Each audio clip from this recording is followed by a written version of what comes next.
আসসালামু আলাইকুম। আপনারা সবাই কেমন আছেন? আশা করি ভালো আছেন। যে যেখানে আছেন সুস্থ আছেন। আল্লাহ তাআলার অশেষ রহমতে আমরাও ভালো আছি।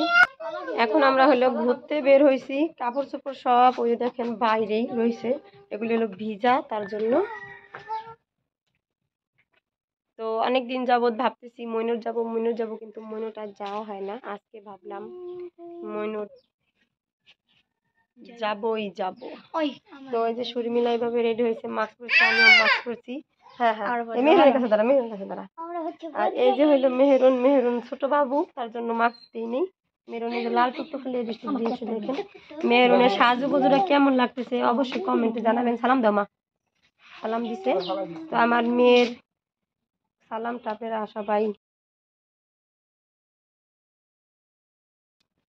মেহেরুন এখন যাবে যে নিজে নিজে একা একা জুতা পরছে, স্কার্ট পরছে। স্কার্ট পরছে। ওইদিকে রিফাতেল এইভাবে রেডি হয়েছে। আর মেহেরুন কোথায়? মেহেদি কোথায়? তো আমরা যাই, মেহেরুন হাইটে যেতেছে, আমি এইভাবে রেডি হয়েছি, দেখতে পাচ্ছেন। তো সেদিন হলে এই যে স্কার্ফ, এই যে এইগুলি স্কার্ফের কিনছিলাম আর কি, কাটাগুলি।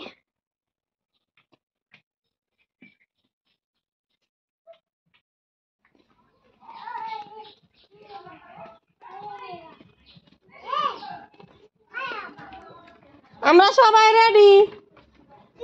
1 2 3। কি কোন বিয়ে হয়েছে? আমরা রেডি, বাইরে আইছি।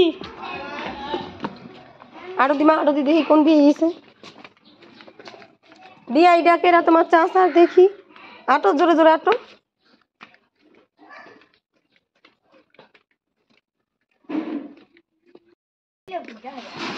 আমার মেয়ে কি কালা নেই, কালা বুদ্ধ দেখা যায়।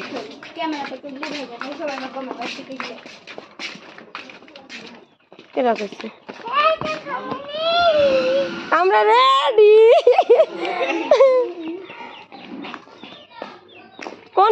এদিকে দেবর আমাদের জন্য রেডি হয়ে দাঁড়ায় রয়েছে রাস্তার পাশে, দেখতে পাচ্ছেন। তো গাড়িটা অলরেডি ভাড়া করা হয়ে গেছে, গাড়িটা ঘুরাই নিতেছে। এখনই আমরা গাড়িতে উঠে পড়বো। সঙ্গে থাকুক, বাবি হার লগে করুক কথা।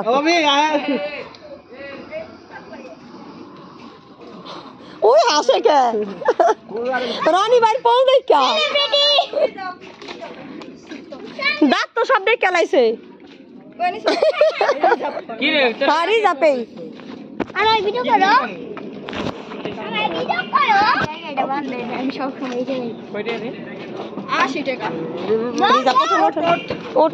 গাড়ি আহে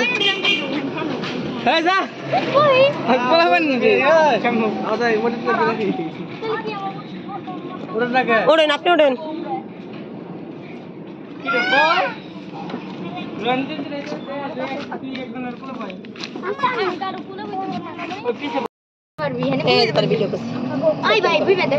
ভিডিও করো, আমার মোবাইল হালাই দিব।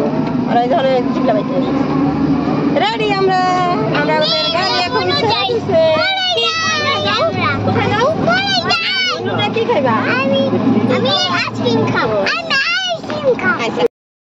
গাড়ি এখন আচ্ছা ছেড়ে দিয়েছে। আমাদের টিকটকের আমাদের সাথে চলে যাচ্ছে। টিকটক দেখবেন, দেখি একটু। এই যে আমাদের টিকটক, আরেক টিকটক আয়নাতে দেখা যাচ্ছে।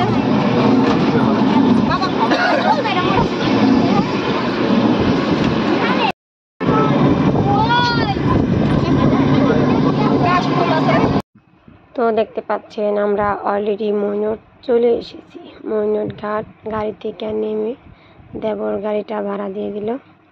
তো বলছিলাম আমি দিব, তো আমাকে দিতে দিল না, সেই দিল। তো আর কিছুই করার নেই। ভাবলাম যে এখন দিছে যাইতে সময় আমি দিয়ে দিব না। তো দেওয়ার পরে হলো আমরা মইনুট ঘাটের ভিতরে চলতে যাইতে গিয়ে মেয়ে হলো বাল দেখা আর কি বাসে উঠে পড়লো। তো মইনুট ঘাটের অবস্থা বেহাল মইনুট ঘাট আর মইনুট ঘাট নাই, দেখেন যে বস্তা রাখা দিছে। এই বস্তা ভৈরা, মাটি ভৈরা হলো মইনুট ঘাটের যে পাড়ে আছে সেই গাঙের পাড়ে দিতেছে, গাং শাসন করার জন্য। কিন্তু গাং বা নদী যেটাই বলেন, নদীর যে অবস্থাটা দেখেন। নদীটা ভাঙতে ভাঙতে নদীটা বিশাল বড় হয়ে গেছে। এমনিতে আগে বড় ছিল, অনেক বড়ই, আর এখন যে বড়টা হয়েছে দেখেন। বস্তা দিয়া দিয়া কি অবস্থা করছে। তো এদিকে বস্তাটা দেওয়ার পরে তো একটু থামছে ভাঙাটা। তো এদিকে ছেলে আর হলো এই যে দেবর দেখেন নদীর পাড়ে চলে যেতেছে।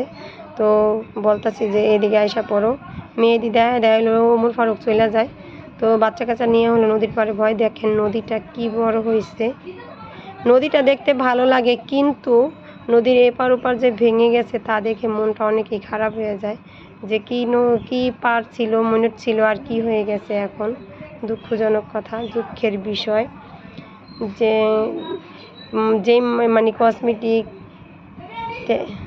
তারপরে রেস্টুরেন্ট যেগুলি ছিল নিচে সেগুলি সব উপরে উঠে গেছে। এই যে দোকানপাটগুলি দেখতেছেন, এন্দা কিছু ছিল না, এন্দা শুধু বালু এইভাবে এমনি বালু ছিল, গাড়ি ঘোড়া ছিল।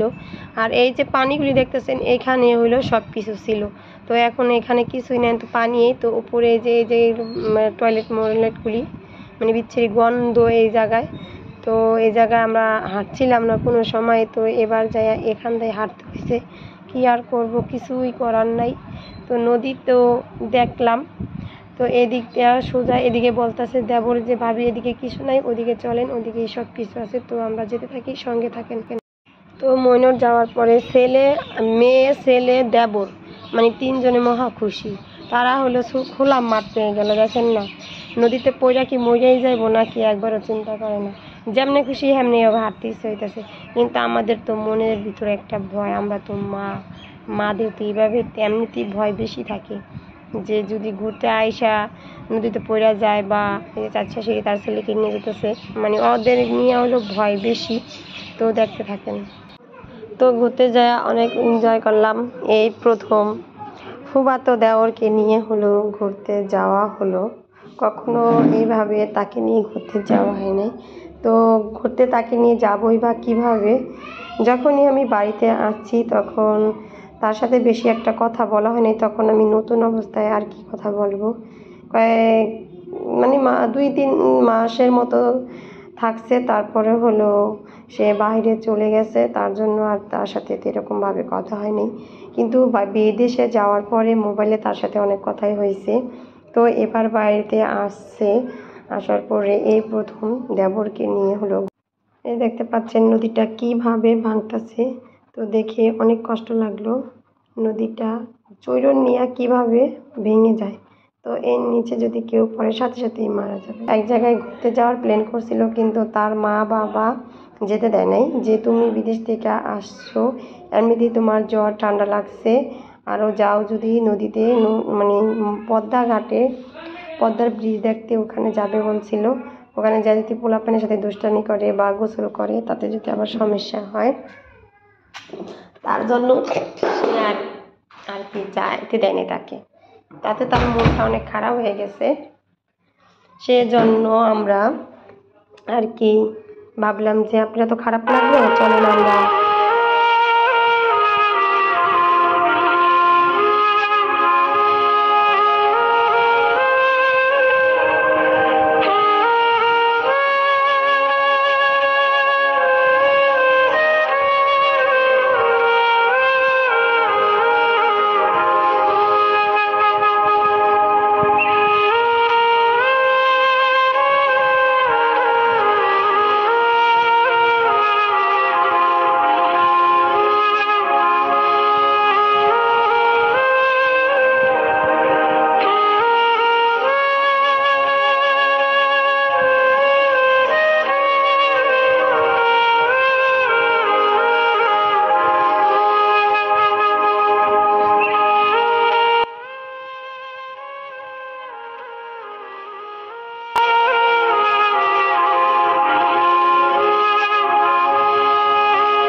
এদিকে আমরা হলো ছুটে গেলাম ফুল কেনার জন্য। তো মেয়ে আমার মহা খুশি, ফুল কিনবে।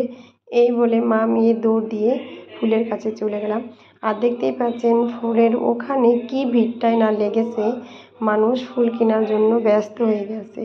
তো আমার মেয়ে যাইয়া হাইরে প্রথমে একটা সেলফি তুলে নিল ফুল ধরে। দেখতে পাচ্ছেন মেয়ে আমার পরিস্থিতি নিয়েছে ছবি তোলার জন্য। তো প্রথমে একটা ফুল নিয়ে নিল। তো এখন আমরা ফুল বাছবো, বাইসা হলো 5 ধরনের ফুল কিনবো দেয়ালে টানানোর জন্য। তো এখন ভাগনাই হলো ফুলগুলি বাছবে। তো আমার ফুল কিনা হয়ে গেছে, ফুলটা আপনাদের সাথে শেয়ার করা হলো না। এদিকে স্পিড বোট নদীর পাড়ে বাইন্দা রাখছে। তো আমি এরকম স্পিড বোট বাইন্দা রাখতে কখনো দেখি নাই, এই দেখলাম আজকে। তো দেখার পরে আমরা ভাবলাম যে একটু হাঁটি, একটু সামনের ক্যামেরা দাও, একটু ভিডিও করি, আপনাদের সাথে একটু শেয়ার করি।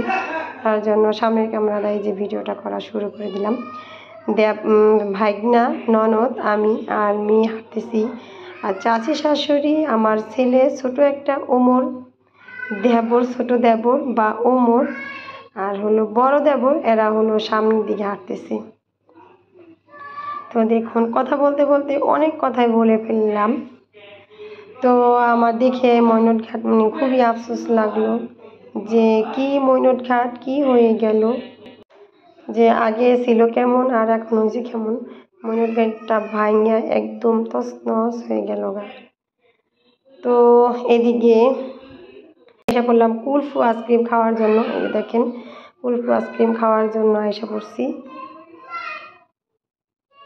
তো সবাই কুলফি আইসক্রিম খাইলাম।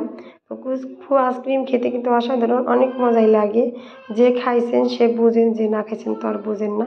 তো বলতে বলতে অনেক কথাই বলে বলছি। যদি আমার কোনো কথায় ভুল হয়ে থাকে বা কেউ কষ্ট পেয়ে থাকেন মনে, তাহলে আমাকে ক্ষমা দৃষ্টিতে দেখবেন আর আমাকে ভুল ত্রুটি মাফ করে দিবেন। আর কমেন্টে জানাবেন যে আমার কোথাও ভুল হয়ে থাকলে কমেন্টে বলে দিবেন। আর আমাকে কমেন্ট করে জানাবেন আপনারা কোন ধরনের ভিডিও চান, আমি আপনাদের মতো করে সেই রকম ভিডিও দিতে চাই। আপনারা কেউ কমেন্ট করেন না, বড় কষ্ট লাগে আমার মনে। প্লিজ আপনারা আমাকে কমেন্ট করবেন আর আমার সঙ্গে থাকবেন, আমার ফুল ভিডিওটি দেখবেন। ভিডিওটি ভালো লাগলে অবশ্যই লাইক, কমেন্ট, শেয়ার করবেন আর সাবস্ক্রাইব করবেন। আমার পাশে থাকবেন, নিত্য নতুন ভিডিও পাওয়ার জন্য আমার সঙ্গে থাকবেন আর দেখতে থাকুন, ভালো লাগবে। আল্লাহ হাফেজ, আসসালামু আলাইকুম।